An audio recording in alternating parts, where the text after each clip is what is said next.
Well, good morning. It's Monday morning. Today we read Psalm 11. In the Lord I take refuge. How can you say to my soul, flee like a bird to your mountain? For behold, the wicked bend the bow. They've fitted their arrow to the string to shoot in the dark at the upright in heart. If the foundations are destroyed, what can the righteous do? The Lord is in his holy temple. The Lord's throne is in heaven. His eyes see, his eyelids test the children of men. The Lord tests the righteous, but his soul hates the wicked and the one who loves violence. Let him rain coals on the wicked. Fire and sulfur and a scorching wind shall be the portion of their cup. For the Lord is righteous, he loves righteous deeds. The upright shall behold his face.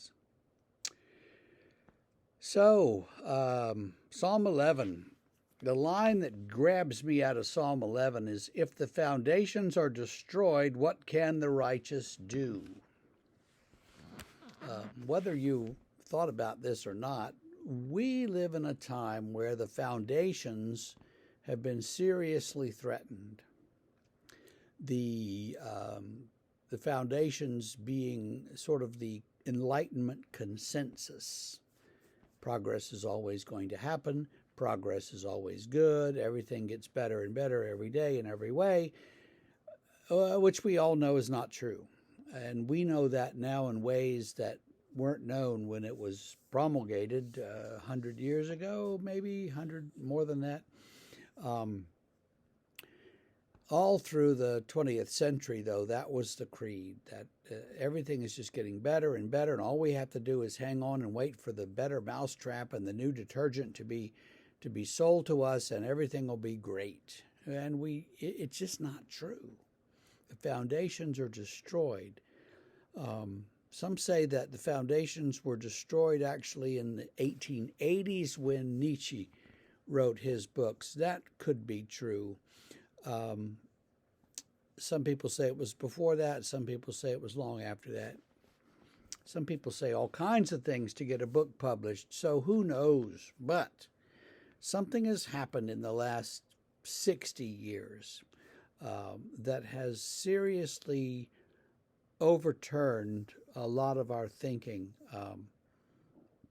philosophically, theologically, sociologically, and in terms of technology. Everything has changed, and we no longer have a foundation that we can depend on. We no longer have roots, if you will.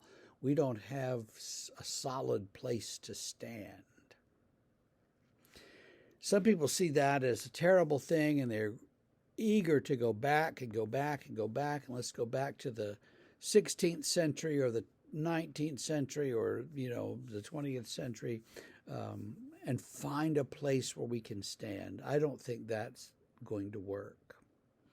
Other people say, oh, it's great, we'll just swim. We're just swimming in the ocean. It's way over our heads. We can't stand up, but it doesn't matter. We're swimming around and having a good time.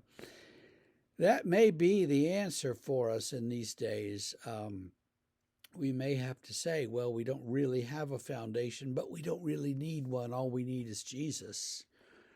And there's something to that if we can cling to him. There's something to that. The wicked, of course, are trying to shoot us with arrows like they would kill a bird in the sky, and we're flying around and the arrows are coming. And the psalmist says, God is on our side. God is going to care for the righteous, and God is going to smite the wicked. Well, of course, that's what the psalmist says, because that's his perspective. Is that true?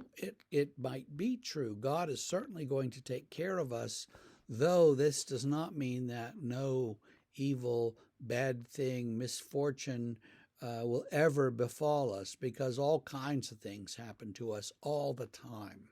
And we just have to be ready to deal with that, to cope with that, and to say, bring it on. I can live through this too. So, as the foundations are destroyed and you begin to sense that, don't be scared. It's not the end of the world. As a professor said one time, it's not the end times, it's just the end of Christendom. And I think he was right. It's the end of a long established period when, at least for Europeans, Christianity was the worldview. And that has changed.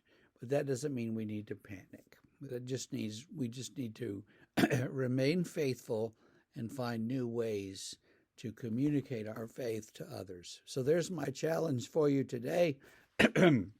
Excuse me, you didn't know you could get all that out of Psalm 11, did you? We'll see you tomorrow. Have a great day.